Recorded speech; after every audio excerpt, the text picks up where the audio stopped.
Welcome to the next episode of the Elevation Podcast. My guest today is an actress, worship leader, a mom, a juggler of all things of life, Elvia Hill. Hello. Nice to have you on. Thank you for having me. Absolutely, my pleasure. I always like to start these with the why behind it and how we met. So this podcast was created because I've met really cool, creative people like yourself thanks to the world of coffee. And I always say, like, coffee is the most connective thing on the planet, not just because it goes from this plant and touches 50 hands before we drink it, but because that's where we meet so many people over it. And I would never have met you if it wasn't for our buddy Roy, who found a location for you to shoot a short film in it. And we did a whole back scratch deal. We're like, all right, like, Roy, you do me some stuff. We'll give them the location. And I got to be on the set the whole time it was being shot. And it was so cool to see what goes into an 8-minute short film. So that was awesome. So yeah, that's where I just want to dive right into that. Sidewalk Serendipity. Where'd that idea come from? That idea came from another idea, honestly. I have a friend, Blake Cortez, who ended up being my co-director and cinematographer. We love Blake. I've already recorded an episode with Blake here too. So. Oh, that's awesome. Yeah. So we wanted to work together again because I was in one of his short films. And so I wanted something where I could be in it, you know, create my own stories. And so the first shot that you see in the film, aside from the B-roll that my baristas are in, are two people walking, and I really wanted it to start a story like that, but meeting on the dance floor and there being bachata, something in the dance floor where they meet and dance, and the story goes from there.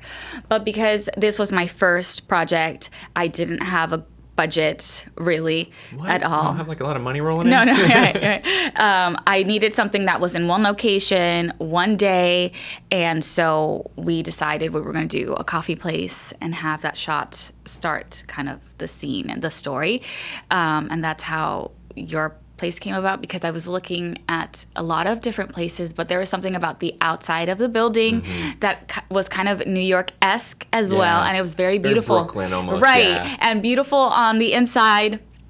So I really wanted that location. But so the story was, I wanted something that was cute, adorable, that I could be in, that was easy to do one day. And so we wrote that up. I had a lot of friends help me with the script because it was my first time writing something. So it, just came about that way, and it still was changing on the day at set, as always. So, that's how it came about. That's awesome.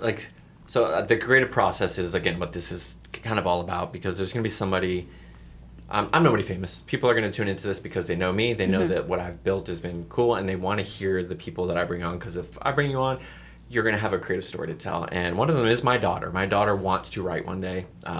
She constantly is writing her own scripts, whether it might be a book, comic book, movie, TV show. She doesn't know. She just constantly writes. Do you mind telling your writing process of writing something like that? So I'm not much of a writer No? either. Okay. And, I'm just learning as I go. I ask a lot of questions to friends I know, like Roy really helped me a lot with that. So did Blake. But really, it's just writing the story I kind of want to see on the screen. And there's certain blocks that you want to hit as far as the story goes. It has to have a beginning, middle, end, and there's in between points that you want to hit. And so it was really hard for me. It was a lot of script revision. Oh my gosh, because sometimes you don't get it the first try. Sometimes you have to build momentum in certain places and take it out in others. And eventually you get to a place where it's something that you can actually film. And then you go from there. It's just always constant work and always revising and asking people if you don't know. But I mean, you learn from it, and absolutely, yeah. That's part of it. I mean, you're just learning as you go, and you're getting better as you go too. And part of that writing process. So you said you started with the idea of kind of the meet cute, right? The bumping into each other, not a dance floor this time, on the sidewalk, which is why it's called Sidewalk Serendipity. Did you have the end figured out first? The middle? Like, how did that process go? I want the beginning, because obviously I wanted that shot. Right. So we started off with that shot where the two meet, and then it kind of went from there. I don't honestly remember the rest, to be honest. So you were just like, hey, I have this great opening scene, and we're gonna build from there. I kind of love that actually, because you get the big idea. The same with me. I was like, I want to have a coffee shop. You know what I mean? Yeah. Where do I build it? How do I build it? Yeah, and then you have to go from there. And sometimes it's not exactly the plan. Yep. But you got to keep going. Yeah. And then also, I think sometimes the script changes based on the people that you cast, on the location, because it did change as those pieces were fitting in together. Like Victoria is one of the characters in my script, and I knew who I wanted the actress to be. And as I spoke with her, we kind of changed the dialogue a little bit, and I made it to be something a little bit different than it originally was, but it was based off of her and the person that she could play, and she ended up doing a really, really good job with it. Yeah. And then from there, it's like it's 4 characters, right? Other than the B-roll, we don't credit Caleb, who's my barista in it. He doesn't get I also any have credits. some extras in there. And some extras, yeah. You have to have those people in there. Right. You know, they're there to support and help. How'd you go about casting the other roles in it? It was people that I knew were good actors. Okay. Whether I did acting class with them, like Brianna, who was my Victoria, Dominic Medina. He was also taking acting classes where I was, and I saw him perform, and I thought he did a great job. And then the person that played my lead actor, his name's Dee. I met him. He's a director, right? He's a cinematographer, yes, and he directs too. And I met him on set, where he was DPing, and I loved his look. Like, I really wanted someone of color to play Tall, this dark, and handsome. Tall, dark, and handsome. Exactly. So I asked him if he knew anyone. Hinting at, do you know yourself? Because I need you in this role. I get it. Yeah. Do you act? And he decided he wanted to be part of it. That's so cool. Yeah. So it was his first time acting, and I think it worked really well, because it was kind of like this awkwardness about it that makes the scene realistic, because he's on a date, and there's those nerves, and just like the Some impression. of them are real, though. Yeah. The impression you want to give sometimes is not who you are in real life. So I think there was this awkwardness about it that really worked well. Yeah. Shooting that short film, like, again, I don't do film. I don't do any of this. I've had 0 studies of any of it. Being there, watching the whole set, like, you got there super early, filmed the outside stuff. We were there till midnight or so. It was like a 16-hour shoot day for an 8-minute film. Like, I know. It's one of those things that I don't think the people on the other side of the camera are listening to this, like, or myself, I had no idea what went into that. And it wasn't just that. Like, I guess we'll talk about that first before jumping to the rest. Like, how does that go? Do you know, like, would you have gone till 2 a.m. if you had to get the shot you needed? Would you? Yes, right. But I knew everyone was working really, really hard, and like I said, I had no budget for this, so I didn't want to have people there longer than they had to be. So there were so many shots we wanted to get done that we didn't because of time, and also. We didn't calculate for how hot it was going to be outside, how long it would take to film certain things because of the shadows or the reflection we saw in mirrors. So, sometimes we'd see the boom, or we would see the camera. So that cut into time that we really needed. It's so cool to see the minute details that go into it. Yeah. And so there was one shot we had to keep doing over and over and over again, just because we kept seeing things that we didn't want on screen. That was it in the seat, like with the so there was a shot I was watching, and I remember I think Blake was there. It wasn't a scene that you were in, though. Well, maybe not the one you're thinking of, but the one I'm thinking of, I was. Okay, because there's another where both you guys were behind the camera, almost like like you were directing it, but he was the one like kind of like on the camera, and I was just like, I don't remember, I was probably talking with Roy or somebody, and I'm like, what are they doing here? I have no idea. I was just like, what is happening? Like, it's like the same thing. Those poor actors are just sitting there just like, you know? Yeah. And if you're doing it outside and it was really, really, really hot, everyone's face is melting off and makeup and but the scene I was thinking of was outside, and because of the sun, there was like a reflection, or we could see the boom. So we kept having to do it over and over again. Gotcha. And it can get really frustrating. Oh, I bet. Especially if you're like on a hot sidewalk. And did you get, maybe you don't want to answer this on camera, but did you get permits to do that? Or was it just kind of like, just straight up like, we're going to shoot this and if people walk in, we'll just redo it? Yeah. I'm mostly very unorganized throughout my life, but there's certain things I'm really like type A on, and that set was one of those things. I had a whole binder. I went to a women in film and TV class where they talked about permits. I got the permits for that day. Wow. I got insurance for the cameras because I did not want to have to come out of pocket for anything. You know, these people spend money on this equipment, and it's really, really expensive. So I had to be organized because I didn't want to let anyone down. That's so cool. Like, I didn't, you don't know how much care goes into this type of things. I'm just the background guy watching, and I'm just like amazed by what goes on to it. And I thought the same thing when you were filming it back and forth. I'm like, man, what if just a random person walks in on this or like jumps in? But it was cool to see like there's permits and stuff involved. Yeah, and we were open to people walking by and it being like naturally people walking by. Oh yeah, I guess that makes sense. Yeah, and we had those signs. We had it, so if someone walked by, they knew that like they might come out on camera, and so we weren't responsible. Then you're gonna get the one guy who actually does it and tries to get on camera. Yeah. He's just like walking slow through the scene. Like, guys, cut. Yeah. So you wrote it, you starred in it, you also directed it. Was it your first time directing something? Yes. Yeah, how was that experience? It was good. It was good, but like I said, I didn't really have a lot of knowledge. What I do know how to, I guess, direct is the actor itself because I'm an actress. And so that was mostly my job, is directing these actors to give a performance, to understand the scene.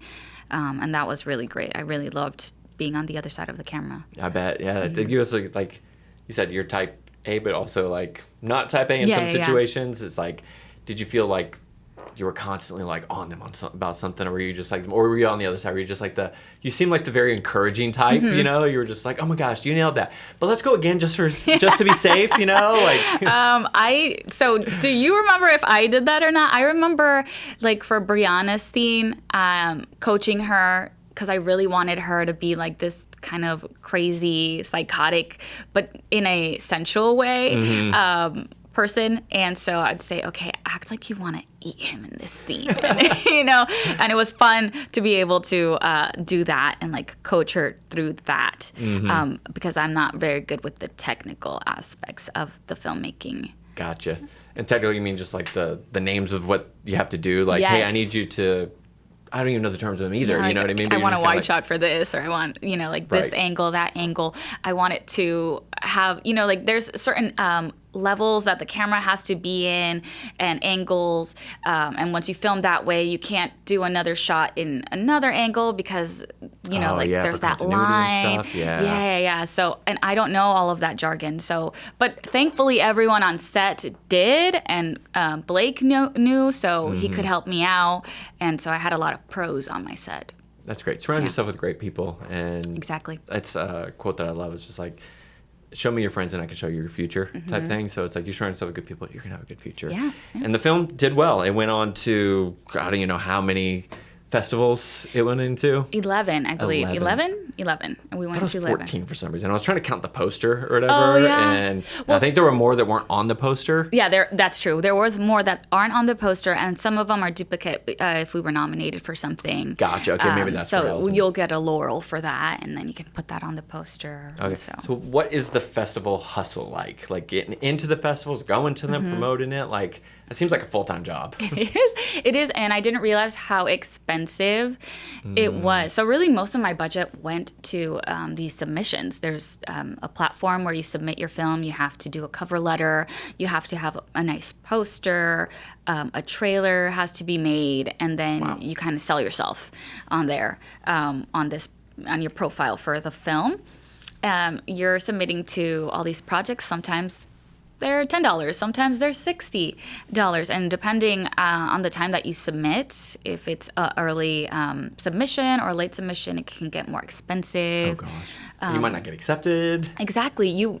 Most of the time you don't. I submitted to maybe 30 and I got into those 1/3. Yes. Not a high percentage. Right. But I'm really happy with the ones that it got into because a lot of them were Latino film festivals, which is my target audience. So that was really, really exciting. But yeah, it was a lot of research, which initially I didn't do. I was just submitting to the ones that I knew. I was like, this one sounds great. Let me done. Submit, yeah, done. Take my money. And then never hearing from them again. Cannes, you submitted to Cannes Film Festival? No. At that point, I was like, maybe that's not a good idea. Like, that's we'll a waste of my scale money. back on that one a little bit. I don't think we have that in the budget. Yeah, I sent it to Tribeca or, Did you? I think so. Oh, that's awesome. Yeah, but I didn't get in. But you know what? I did shoot it. Your shot, though. Right. I could have. Who knows? Someone might have liked it and said, hey, let's make a feature out of this. Yeah. But really, I did it so that I can go to these film festivals and meet other people. Yeah. And just it was the exposure really that I wanted. It's the network. It's like you said, it's the selling yourself a little bit because like the acting hustle, it's also a grind, right? Yeah.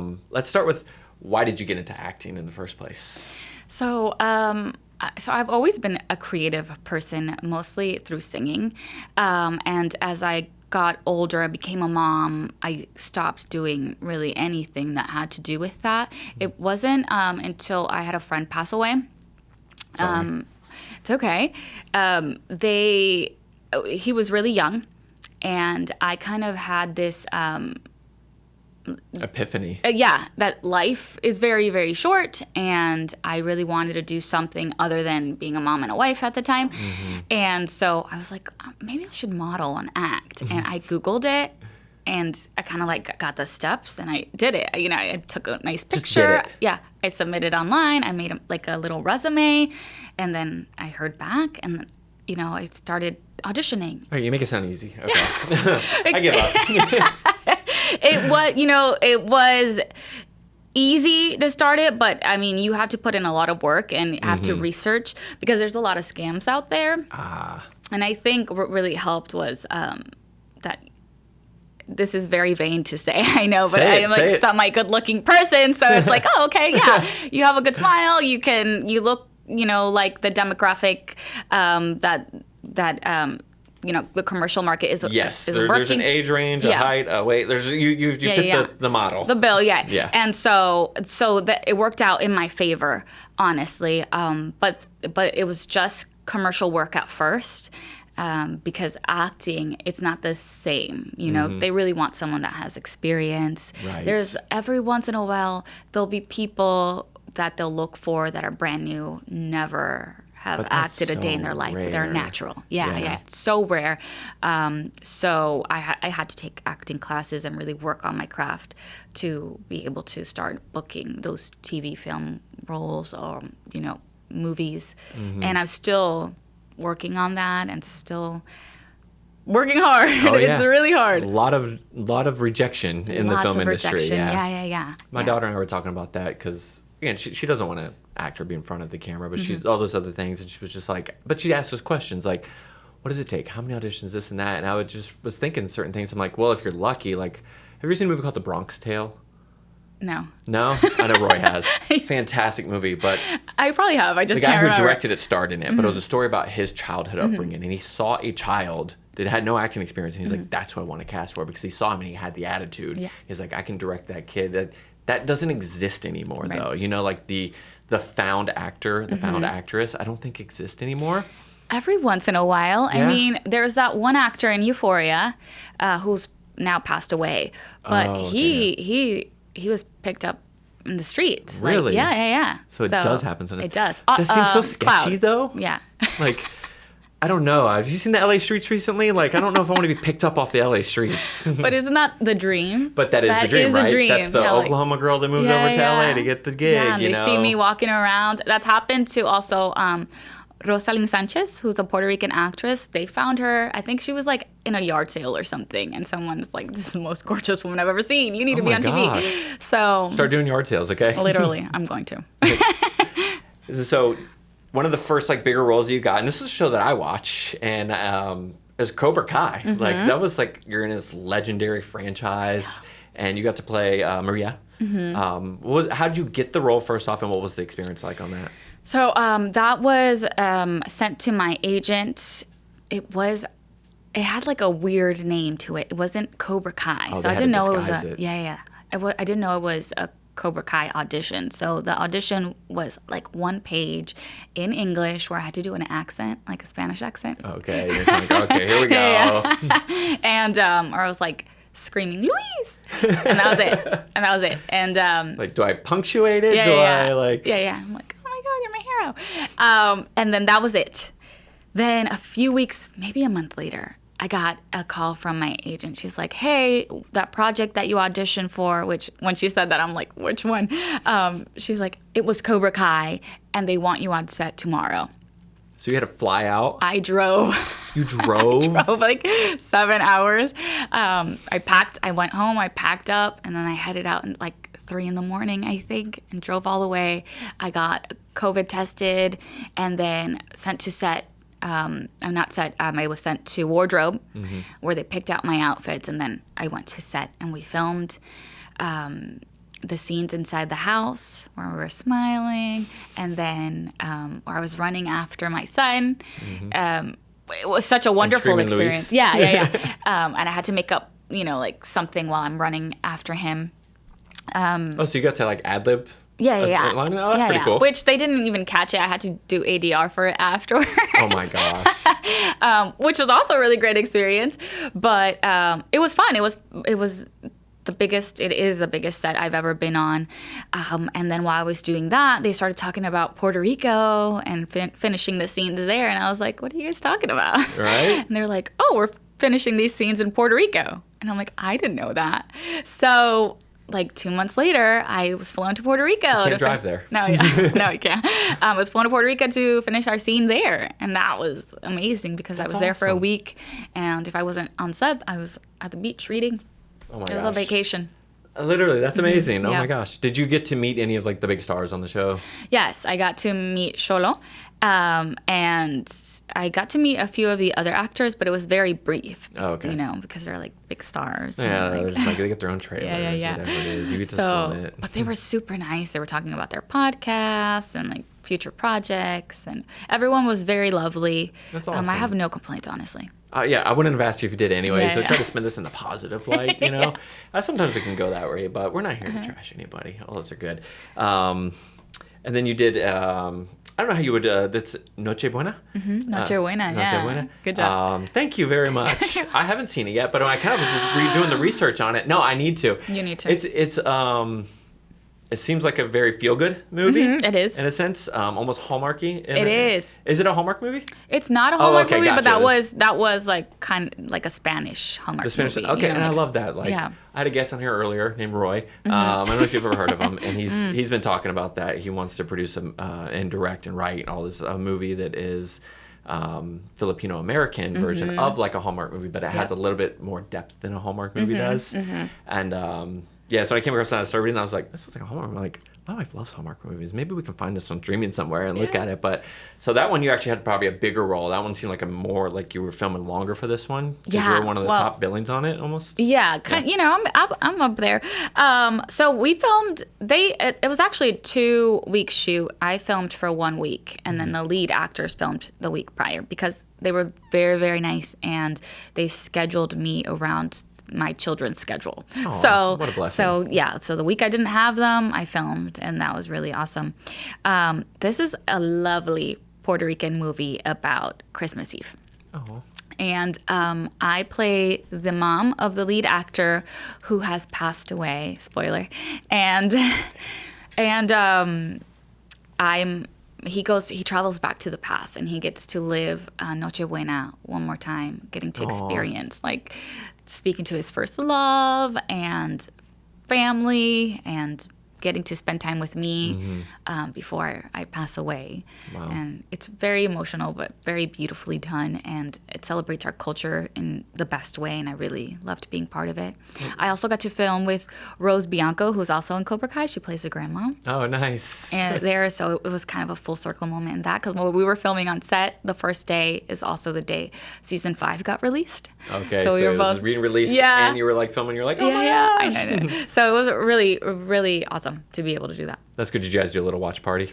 We did not. Aww. Well, kind of. Like we were watching it on our phones. Oh, okay. So Yeah, and like as in good as you between, can get. in between takes. So and A modern watch party. Right, exactly. So because also those shoot days were very long as well. Oh, I bet. In Indy. So that's one thing that's like. So I have a coach, personal trainer, and he does a lot of actors, athletes, everything. He says that training actors and keeping them on a fitness and like food regimen is one of the hardest things. He says much harder than athlete. People think the athletes are the hard ones, but he's like, no, like Ryan Reynolds is like one of his guys, you know. He's just like, no, like he's switching time zones. He's got 18-hour shoot days. He's doing his own stunts. He's like, and then he has to hit the gym, you know. Yeah. And he's like, it's our job as a coach not to just give you a training program, but it was just his whole point was like, we think actors have these glamorous lives, which the hard work leads to some glamour, you know.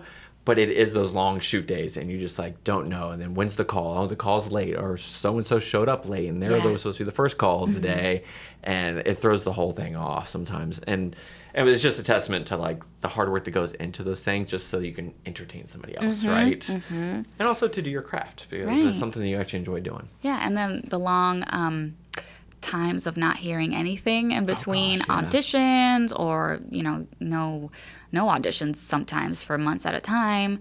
So it's like you got to keep busy so you don't go crazy. Yeah, how do you do that? How do you keep busy? How do I keep busy? That's a great question. I dance. I do. Like I'm a mom, so I'm always busy with my kids. I have a full-time job so that I can pay bills. Pay bills? You have to do that? I know, right? I'm not living the American dream. Not yet. But I started taking like dance classes at one point so that I can, like learn. So you can film the scene you want to film. Right. Yes. I already knew it, but I'm just very bad at timing. So I wanted to learn how to be led also correctly and learn the spins. I just thought it was very fun. Because you're normally the leader is what you're saying? Right. Okay. I'm the lead. But, it's hard to let yourself be led. And I really learned how to be led. I wouldn't know. I've never been led before. And I also don't know You're how to supposed dance, to lead. I'm supposed to lead, but I don't know how to dance And you're either. supposed to make the woman look good. Oh, gosh. I would fail miserably at all of don't say it. that. I'm not good at it. Oh, my goodness. I forgot where we were going with this. So the dance, Yeah, everything. the dancing. Dancing, I sang at my church. Yes. Yes, I've seen that. So you said earlier before you grew up kind of singing too, or that was like one of your passions? I just loved singing since I was a little kid. That's what I wanted to do. I mean, like there's that cliche like kid holding like a fake mic and singing. Of course. That was me. Like my parents have pictures of me doing that, and so I would sometimes do like little performances at like Mexican fiesta or something that we had, like a block party or something. I was just always trying to perform. Was it like an impromptu performance? Like you're like, everybody's watching, they're going to look at me now? Or they were like, no, you're going on today? No, it was like you signed up and you performed, wow. But I'm a little kid on mic. You probably ate it up though. No, I don't know if can't remember if I was any good. No, I can't remember. No, I think I black out these moments because of my nerves. Because I get a lot of nerves, but I love to do it. Gosh, yeah. Nerves are good. That means you enjoy doing it. Like yeah. if you weren't nervous, it's something you don't care about, Yeah, do you get nervous leading worship? Yeah, I do. Yeah? Like very, very, very nervous. Like I'll get nauseous. I have to use the bathroom. Oh my goodness. Yeah. I get nervous anything public-wise, if that makes sense. So I'm not a nervous person in general. Like you could put me in a room of 100 people and tell me I have to interact with all 100. No nerves at all. I could walk around, but you could tell me to speak in front of 100 people. Okay. I will be up, and it's like 6 days from now. I will not sleep for 6 days. Like I am so nervous. So I was fortunate enough to have like my head person at Elevation, Esteban, him and his wife, and I've known her since she was about 17, 18. I've known him for 8 years now, and they got married, and they asked me to perform the wedding. I've never performed a wedding in my life. But it was also one of the biggest honors I feel like I could get as a human being, and they gave me like, it was like, I don't remember how many months in notice it was, but it was like, oh yeah, the wait's not for like 5 months or something too. I was nervous for 5 months. I'm not even gonna lie. And I ended up revising it like weekly up until the night before because I was so nervous I was gonna mess up their special day, you know? Yeah. But at the same time, it was such an honor to do it. But also, I'm a crier at weddings. Oh, So it was one of those where I tend to like also go like this, and my wife's like, "Stop that! You look ridiculous," you know. When you're talking like this? No, like when I'm about to cry, I'm like this, you know. And she's like more like weddings. She's like, "Why do you cry those?" You know. And I'm like, "Oh, this is beautiful," you know. And my daughter's a little more like I am, so I knew that if I looked in the crowd, I looked at my wife, I was gonna be fine because she was just like straight face, you're doing good, you know. But I looked over at my daughter. God, man, it was that like look on her face, like I'm getting teary-eyed thinking about it, like I'm proud of my dad for being up there type thing, and facing that fear of being up there, and I literally like started doing that because I was about to cry. I had to stick my hand in my pocket. Yeah. Aww. Anyways, yeah, the nerves are real because it was something that meant something to somebody else, and it was an honor to do. So getting on a stage, leading people in worship is an honor to do. Yeah. And I think there's an art to it. Yes, but I'm the same way. Like if I see someone cry, I'll cry. And if I do that while I'm on stage, my vocal cords, like they constrict and it's game over. Like I cannot sing if I look. Off, guys. Yeah. Like my voice. Awful. My voice won't sing properly, so I can't look at people for the most part when I'm on. Man voice. Yeah. Jesus. So I can't look at people, or else and especially if I know they're going through something, I can't. So I have to look. Like, where's like Jill away. sitting? I'm not going anywhere near her. Yeah. There's nobody Oh, near sometimes Jill. they sit in the front, and they're right just like front? watching you, like singing. Oh my and gosh. I'm like, oh, no. That's when you're just like, you don't even like look at anybody, just at the glazed eyes that look out, you know? Yeah. Or I do a lot of closed eyes. So I do a lot of closed eyes. I do a lot of walking back and forth because I love to praise God, to praise Jesus, and I want to lead people. But if my emotions take over, I don't want it to be an emotional performance in the sense that you don't really have control. Because that was a thing in the church for a while. Like, let's make an emotional performance so that people get emotional, make a decision based on emotions that they cannot back up further in life. Right. And that is something that I think was a bad path in the church in a sense. But that's a whole nother podcast, and we're keeping positive here and stuff. So where do you lead worship at? So I lead worship at New Walk Church in Zephyr Hills. Okay, wow, way out there. Is that where you live, out in Zephyr Hills? No. Oh, okay. No, Dang. I don't. I used to live near, so it was an easy drive, but then I moved further out into the country, and so now it's like 45-minute drive. What's the country? Like Dade City, You are way up there. Yeah, oh my goodness. Well, thank you for coming all down to Tampa of course, and slumming it with us. You know what? I love Tampa. In the city. The for city, you, yeah. For you, It is a city for farm us, folks or whatever. Dade City is beautiful, though. It's gorgeous. Yeah, we were just in Dade City, like, I haven't been in Dade City in years. We went twice recently because my daughter went to the Renaissance Fair that was out there. Yes. Worst road in the world leading up to that. It was... Because it's like, it's one, isn't it? Like... It's not even paved. Yeah, it's not paved. It's literally like so bumpy. Like trucks with 4-wheel drive are going like 12 miles an hour. Yeah. You know, Yeah, us in our little Kia. What do we have? Kia Soul was going like 4 miles an hour because I thought the axle was gonna break off. It was so bumpy. What we do for our kids, right? Right. Yeah. I've been to that Renaissance Festival. It's very cool. Yeah. Very fun. Yeah. It was neat. I mean, it was interesting. Not my cup of tea, but I would go and enjoy it still if I had to. Do a turkey leg. But the daughter went with her friends, so it was all fun. And we're just like, we're gonna drop you off. We're gonna go to the coffee shop in Dade City that we went to. That's in a beautiful old historic like looking building that has like an old like pump, like gas station pump in the front of it. Like it was so cool. Yeah. So we went back. We're just like, there was like a random like Sunday where we had nothing to do after church. I didn't have to work, and I didn't want to be asked to come in for something. Or if there's a plumbing issue, like we need to go to some small Florida town close by. It's like, let's just go back to Dade City because they have a cute downtown, you know. And it's just like, and they're making it cuter. Oh, like, really? The people are coming. Yeah, that what it looks like now is not what it looked like a few years ago. It's like really? someone came in and like did one really good business, right? The brewery with the little restaurants and stuff. And then it went from there. Like people started buying. It became like real estate that you really want to get into.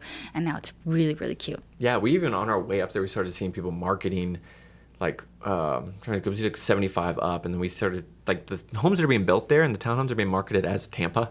And I'm just kind of like, or Tampa Bay. You know? I'm like, guys, come on now. Right. Like, I get it. Marketing, you got to do what you got to do to get people out there. especially like way out there. But that downtown was cute, and they even had like a little gazebo in front of the old courthouse. Yes. You know, so it was like Gilmore Girls-y. Yeah, you know, and I had a friend get married there a couple of years ago during Valentine's Day cool. at the like that area. It's so pretty. I bet. Oh my gosh. All right, so we got on a tangent there. We did. You talked earlier about Noche Buena and being in like a Puerto Rican film, and I know something that's important to you is getting more representation of the Latino culture, the Latin culture, in film. What is the avenue for that to happen? That's a great question. It's putting people in the rooms where these decisions are being made. Mm-hmm. If you think about it, Latinos make up 19% of the U.S. population. 50% in Tampa. Yeah, literally. Yeah, so I don't many. know, but it's pretty much it's a big one here. Yeah, and then we make up 25% of revenue sales at movies. Same for streaming, but 6% of the leads and co-leads in films are Latino. So there's like this huge... I love that you know these numbers too. Yeah. Like, you're passionate about this. I looked it up. No, I love it. But there's this huge disparity. And then 1% of writers are Latinos, and those are the people that create the stories. There's about, it's like 3 to 4% of execs that make these decisions are Latinos. So when there is this huge gap, you don't see those stories on screen. I mean, we miss out on a lot of stories that could be in the theaters because there's not someone in the room creating these stories. There's not people taking it seriously. If we had really good storytellers in the room, if we marketed these films properly, I mean, we could see revenue in the billions because Latinos want to see themselves on screen. Yeah. They want to see themselves represented well. Mm-hmm. They want to see beautiful stories, and these stories need to be marketed well. Sometimes we have these shows that pop up, and because they're not promoted, they kind of like disappear in the background. Yeah.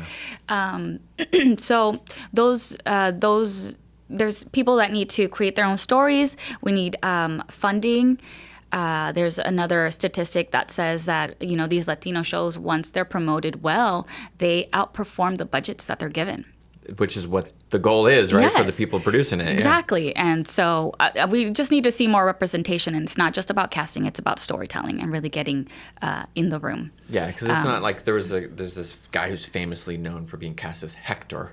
Yes! Like 28 times or whatever, you know what I mean? And it's just kind of like, that's not representation, That's like, or being like gangbanger number one, you know what I mean? Right. Like, and like you were saying, going back to the original thing, I think it is a Hollywood problem in general. There's a lot of gatekeeping, there's a lot of closed doors, there's a lot of old heads that make all the decisions that only cast the same 7 people for everything. Right. And it happens to be like Brad Pitt and whoever it is, I don't even know who they are anymore.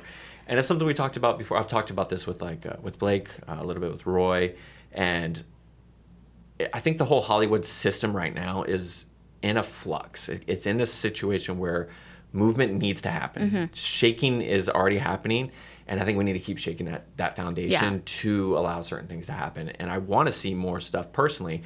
I've lived in Tampa my whole life. Tampa, I've been to LA. We've done the studio tours. We've done all those things. We have the same climate here. We have good population. We have good talent here.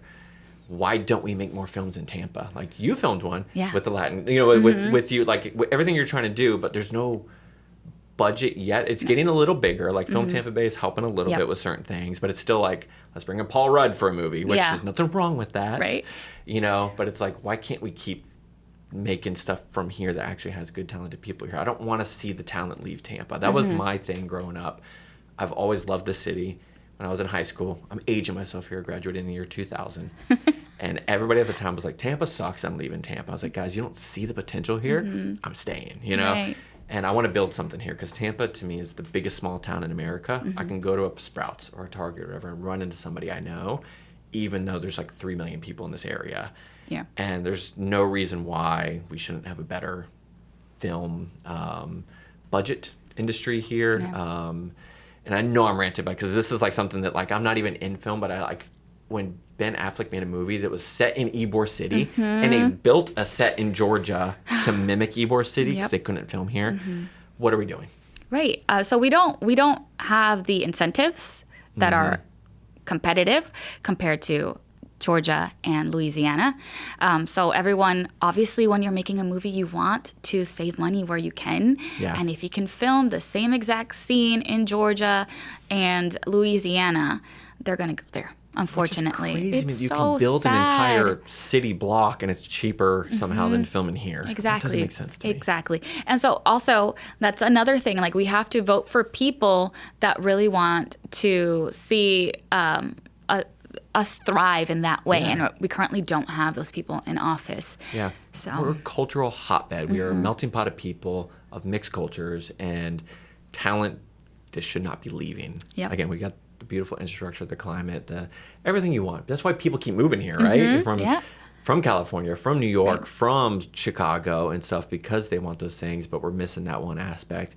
And I don't know. It might take you winning the lottery for $1 billion and creating a studio. Right.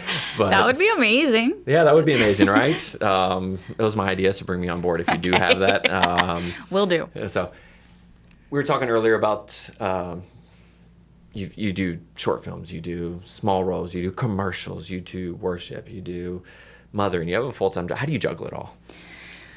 That's a good question. Sometimes I juggle it well. And you're here in Tampa when you live in Dade City doing this podcast. I mean, thank you so much for that, too. Sometimes I juggle it well, and sometimes I don't juggle it well. But as I've gotten older, I've learned kind of how to split my time so that I'm pouring into myself as much as I'm pouring into other people. Sometimes that means not being able to do certain projects. I've been offered projects that I would wish I could have done, but I couldn't because the schedule didn't work right for me. Me being a mom, I don't like to take a lot of time away from my kids. Don't blame you. And so, or, like they wanted to film on certain dates and I couldn't. Sometimes it means I don't worship for 4 weeks because I need to take some time within those weeks for myself. So it's learning when to say no and when to say yes. There's power in that, yeah. And it's hard. I'm a sucker for that. I'm a people pleaser. I tend to say yes too many times, and I've been learning lately to say no. Or to delegate a little more. Right. And it's hard. Yeah, but no is a complete sentence. So it's definitely a finite sentence, yep. Yeah. And I'm fortunate enough, starting my own businesses and stuff. I was talking with another guy who started his own business as well in coffee, and we don't have a 9-to-5 anymore. But we have a 24/7. Yeah, when you're a business owner. Yes. Yeah. But the good thing about that is instead of working 40 hours a week, work 120, but we get to pick our 120. So we're not destined to this 9-to-5. So I had the flexibility to take my daughter with me places, to spend time with her, to make sure I'm home for certain things, those blessings are there for me and for us to even homeschool and put her in a private co-op and stuff so she still gets to be around other kids. And that wouldn't exist if I had the 9-to-5, which frees you up for your time, but it doesn't either, because then you're doing this thing that maybe you don't like, maybe it's soulless for you, or maybe you do like it, I don't know, and then you go home, then you got to give your energy to cooking dinner and cleaning up and find energy for your friends, for your family, for whoever it is, just to start the cycle over again. And that's what I was saying, you're doing that and just chasing your dreams. And I think that's something of value for people out there who have those same visions, it can be done. Yeah, it can. And I've known people that juggle it a lot better than I do, and I find inspiration from that. And I like to ask people questions and I think you gain wisdom from other people's experiences, and I'm trying to also help other people when I can as well. Yeah, that's what my dad used to tell me was learn from other people's mistakes, not your mistake. And that was his thing. He would try to teach me from his mistakes sometimes too, but I was like, you don't know, Dad, you don't know. You can't take advice from your family. It doesn't work like that. It doesn't. If my mom tries to give me advice, I love her to death. I love my mom. But when if it's something when she wants to give me advice, it just doesn't sit well with No, my I'm sorry, Mom. Yeah, sorry. I love you. I know and I've learned that I have a kid, so I do know those things, and that's why I've learned so much more just by watching my dad. I learned work ethic, hard work, because I watched him. There were sacrifices he made to make sure our bills were paid, So I learned that from a young age, not because he told me, because I saw it. And that was one of the things with my daughter. She's, again, the creative mind, the creative soul. And I was just like, I was working. She knew I wanted to start a coffee shop, a roastery, a cafe. She knew I wanted to build community spaces for people. And at a certain point when she's young, like, you know, she believes me, and I'm telling her, you can chase your dreams too. But kids at a certain age, if they don't see you chasing them, they don't listen to what you say anymore. The actions only speak. The words are, mama, mama. It's like Charlie Brown. Right. And that was the most convicting part, was like, she hit a certain age, and I was just kind of like, holy crap, like, I've been talking about this thing for a decade now. I need to do this thing. Otherwise, she's going to get stuck in a cycle. And it's my job as a parent, that child that's in her, she needs to remain that child in her heart as an adult. That's the grow old, don't grow up, you know? And I think that's where we find joy in life. And you can find joy in every little thing you do. I think there's value in doing everything. I still have to clean bathrooms. I still have to do plumbing. I still have to do those hard things, admin work, taxes, the stuff that I don't want to do, that people are like, oh, the business owner just lives a great life. No, my hands get dirty every single day. But it's my dirty, you know, and I get to do it. And so, yeah, chasing those dreams is something that, you know, I think that's why we brought you on, because you're doing it. You have any upcoming projects that you can talk about or want to talk about? Yeah. Did you want to do that line again? I do, but I'm good. I fumble my words a lot. So people just know he's the guy that just rambles and fumbles his words. So I'm good. I don't need to go, like, I'm good. Okay. I don't get embarrassed, though. I get embarrassed, and when I look back at this, I'm going to look at every single little thing, and I'm like, oh my gosh, why was my posture like that? I keep doing that. Like, why did I say that? Why did I stutter? That's why I don't look at it. I just listen to it. Okay, that's a good idea. But it's also fun to look at it, because I look at it for the other person's perspective. So like after I record one, I go back and I listen to it to timestamp things. Because that was my biggest pet peeve. When I listen to a podcast I really like, but I don't have 2 hours to listen to something, or if there's like a guest on another one, it's a 3-hour podcast, I only want to hear certain snippets.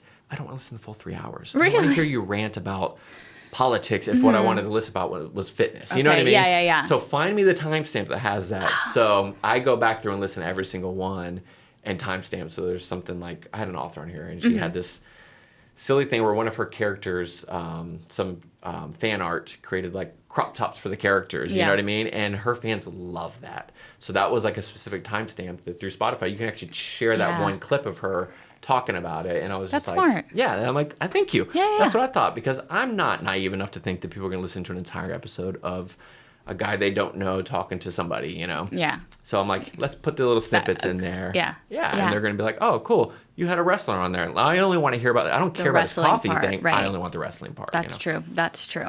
No. Yeah. So, so as far as anything I have coming up, I mean, I'm a commercial actress, so I'm constantly booking commercial projects. Like, I'll be on set the next few days, just cool. Yeah, doing photography for a restaurant, or I'll be at the beach tomorrow. Like, that's amazing. Slumming it. Oh my gosh. I know. But as far as work, you know, TV or film, I'm constantly auditioning, and I'm doing my own work. And I did book a feature, which is kind of like Contagion. Okay, congrats. Thank you, which I'm really excited about. But that's yet to be filmed. So where does that one film at? It will film in Tampa. No way. Yeah. We're filming in Tampa. I love it. So you I'm really get to excited. Stay home. Yeah. So I'm really excited about that. But yeah. Is there a title to it, or you're not allowed to say? I'm not allowed to say anything. Okay. Fair enough. Yeah. I've talked with, I think you're the fourth person I've talked to now that has a acting or directing project that they could not tell me the name to. And I'm like, no. Right. Unless you filmed it, most of the time you're not allowed to say anything. Yeah, and I get it. And I would never pry if there's an NDA signed and stuff too. One of the guys, I won't say. Let me just say the script was left out somewhere, and I may have read a little bit of it. Is it still here? No, it's not. Actually, it might be, actually. I don't know. Okay. We'll see. I know my daughter's found it before, so. Okay. So that's cool. It gets to film in Tampa Bay. You get to stay close to home. What genre of it? That's the only thing I'll pry. Contagion. A little bit, it's like a thriller horror. Cool. Yeah, which is not usually my genre. But I read the script and the parts that I'm in it, and I really liked it, and I thought it was fun because I love zombie movies. Okay. Yeah, that's like the only horror I will watch. Interesting. I do like zombie movies. I don't like zombie shows. Okay. Why? What's the difference? Movies done. Like, I talked about this with Roy. Walking Dead is like, I don't want 19 seasons of something. Like continuous. I just don't want that. I watched 28 Days Later. So good. 28 Weeks Later was good. 28 Years Later was good until the ending, and then did you watch the most recent one? The no, I didn't. one? I didn't because it looked not like what I wanted to watch. It looked like too much. Yeah, no, I get scared easily. Oh no, Yeah. I don't get scared easy. I like this stuff. It was just not good. I didn't like it. So. Okay. Well, But that's the good to originals know. were so good. Yeah. I don't know. The original was really good. Cool. All right. So you got the upcoming projects. I think we're done here. This has been a great time. I do have some rapid fire questions. Yeah. So, Okay. For you. I hope I did not answer give them to you. properly. So say you hit it big. You've got everything going on. You've been a mother, all these things too. A movie is set, and somebody has to play you. It's your life. Who are you casting? Someone. Okay. You know what? Because I get this a lot. Gina Rodriguez. Okay. She's a great actress, and we Yeah. look similar. Okay. I'd like. She's great. I would like her to play me. Yeah. I love it. Okay. Okay, if you could put Sidewalk Serendipity. Sorry, my handwriting is so tiny I can't even read it. Okay. If you put Sidewalk Serendipity into one director's hands to try to get it made into a feature, which director would you want to put it into? Oh, that's a good question. You know what? I'm gonna go with Guillermo del Toro because he's Latino and he's amazing. Okay, he would probably make it into some sort of like dark. Maybe, yeah, and I'm okay with that. It would be actually like a murderous Yeah. thing. I don't know. Yeah, I'm okay with that. He'd make it fantastic. It would He'd be make it beautifully shot, cinematic that's and for beautiful. sure. Yes. Oh my goodness. But obviously you'd want to direct it yourself as a full feature. I know that. I would be so. okay with just being in it and having him direct me, you know? Okay. Yeah. He's like, actually, we're going to have you be the assistant director over here. Just sit behind me. But it'll be a great learning experience, It would be. Your go-to coffee order. Because at the end of the day, that's where we met, over in the coffee shop. What is your go-to coffee order? I'm not going to mention the place that I go to because... Girl, don't. Girl, don't. But I recently had coffee with ube Oh, okay, and coconut. yeah. So good. But then my normal go-to is anything like a mocha. Chocolate latte. Mocha latte, hot or iced? Hot. Hot, okay. Even Always if hot. it's like super hot outside, I'll have hot. Thank you. I am the same way. Yeah. Give me hot coffee. Hot I'm usually coffee. black coffee, but I just want it hot. The only time Yeah. I don't know, if there is like a special like treat, like we do sometimes like a specialty drink that is ice. Mm-hmm. I'll get it. Like an espresso tonic is really good with like an actual like twist of like orange in it or something. Mm-hmm. Delicious. We do like an espresso old fashioned at Elevation sometimes. So that's like, it's an ice drink, comes with a big cube. Yeah. It's a fun drink, but it's fast. But I like to sip on coffee, and I think it's supposed to be hot. I can't do like black coffee. I will say I was on set and Big blockbuster film. and it was a commercial set, right? And there's this guy named David. He was part of the staff there, and he made the best café con leche just for us. And so, like, every day that I was on set, I was like, can you please make one? And I was just like... 2 of them, please. Yeah. And he would make them, and they were so fantastic every single time. What was so good about it? He made them with love. There you go. I think that's what it That's was. the key. Yeah. That's like, and growing up in Tampa, because we have, you got the Cuban, you got the big Colombian here, and Puerto Ricans. It's like the cafe con leche is different with all of them. And so we get that a lot when somebody comes into one of the elevations. Do you do a cafe con leche? I'm always like, where are you from? So it's because like sometimes it's just they want it Miami style, too. Okay, so you make is, it different. So we try to make it different, and we've learned like even like the Colombian style isn't even with espresso. It's actually with like just regular drip coffee. And I'm like, I did not know that. I didn't know that Yeah, either. it was. I'm like, cafe con leche in Tampa to me has always been espresso, steamed milk, sugar, Yeah. and That's how I like it. that's how you like it. Yeah, that's kind of like I grew up drinking bad coffee. I always like to say like the Cafe Bustelo, like the stuff that was like. I swear by Café Bustelo. Okay? So it sorry. is- no, it's okay. That's what I grew up on, but it needed a ton of cream and sugar because it tastes like an ashtray if you drink it black. And that's probably why I don't like it black. Yeah, that's why you need to broaden your horizons. Okay. You're going to help me? Yes, I will help you. I got you. I will Okay. send you to a place in Dade City, and then every time you're in Tampa, let me know. We'll get Okay. coffee. Sounds good. I got you. And then, who's the one director, not named Guillermo del Toro, that you would love to act for? Roy Saringa. She's like, I've been there, done that. I would love to work on his Class of 97. Class of 97. Honestly, I'm so I excited. want I want to that to be happen. his SB. Just throwing that out there. Throwing it out there. Roy, we're not acting like you're right there behind the camera, but I'm looking in the camera for when you do watch this later. cast this. I'm going to see the movie. When it does happen and it's in a theater, we're renting the theater out anyways. It's going to happen. And I do want to see you in one of the lead roles. Okay. But other than Roy Siringo, is there a director? Martin Scorsese, Steven Spielberg. You know what? I would like to be in a Christopher Nolan film. Oh, that would be so Period. cool. Yeah. Right? Yeah. Oh, I mean, who wouldn't? I just want to be on set for like 20 minutes. And that's it. Just to watch. I just like watching people who are masters at their craft do their work. I think that's amazing. And then final advice for the person out there that's going to listen to this that is also like maybe in a similar situation, or just a young person. It's like, how do I break into this?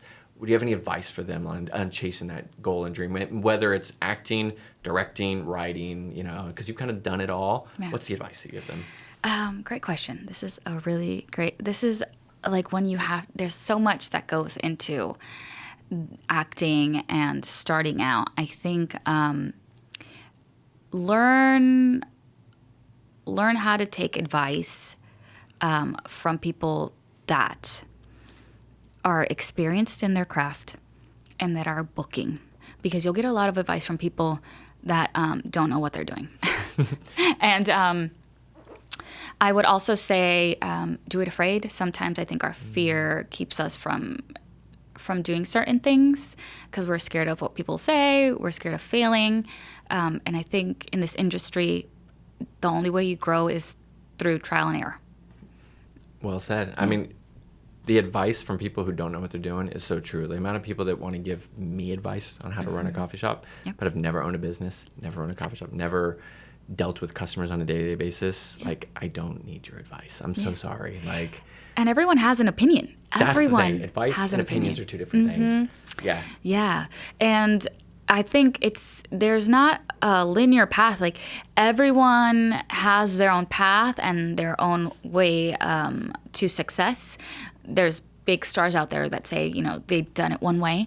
That doesn't work for everyone. Yeah. And there's also the old adage of, it was Molly Shannon that said it. They were just kind of like, how did you get to this point? She's just like, I didn't quit. Mm-hmm. She goes, I 1,000 no's to get the one yes, to get the next yes. I just took the role. And then another actor I had on here, Daniel Roebuck, he's been in 400 things. Yeah. And that was his thing. He goes like, I will take any role. He goes, I'm not above a role. Mm-hmm. One day shoot, I'll do it. A week shoot, I'll do it. He's like, as long as it fits my timeline. Because right now he directs and does a lot of other stuff himself, like a lot of the projects he wants to do. But he's a character actor. He's like, I will take any role. He goes, and that's why I've been able to keep going for so many years, because I don't say no. Yeah. And so it's funny. I just will randomly see him, like he's a regular at one of my shops when he's in town. Mm-hmm. And I'm like, dude, I literally just saw you on like 911 or whatever it is. Yeah, it was a fun shoot. I did 5 days on that, and I'm just kind of like, it's so cool that you're out there still doing these things. He goes, oh, you don't even know how many projects I got in the works right now, Shout out to his wifey, because I've worked with her a couple times on commercials. Tammy. Yeah, I think she's amazing. So. Oh, Tammy is awesome. And Tammy actually dropped him off here so that he could do the podcast with me that one day. And then she was like, but you have to take him home. I was like, yes, ma'am, I got you. Okay. She's great. He always says that like he's the one that's the head in the clouds, all the ideas. She's the one that writes them down and says which ones will actually work. Yeah. And that's a good balance to be able to work with them like that. So a great team. Yeah, you got to have a good team for that too. So where can people find you? They can find me on social media, Instagram at It's Elvia Hill. And that's about it. Yeah. And anybody booking out there? Do you have an agent, or is it just go through you? I do. I'm with Blanco in Texas and LA, and then I'm with Brevard in Tampa. And yeah, you can reach out to them. You can reach out to me on social media. I'm always open. That's awesome. Go watch Sidewalk Serendipity, everybody. It is a fantastic short film, 8 minutes that you are going to love. And you'll get to see some of the old Elevation location. One of our baristas working in the first B-roll shot too. You don't want to miss it. YouTube, it's on, pretty much anywhere, right? Yeah, it's on YouTube. YouTube, you can find it on yeah. YouTube. Yep. That's where I watched it. So I was like, it's on YouTube, right? Yeah, okay, and I threw it on there. I'm like hoping everyone watches it and enjoys it. And I've shared it a few times. I shared it with my whole staff. I was just like, you guys got to watch this. Yeah. Oh, I love that. No, it's such a great film. Thank you. Thank you so much for being on. Thank you for having me. My pleasure.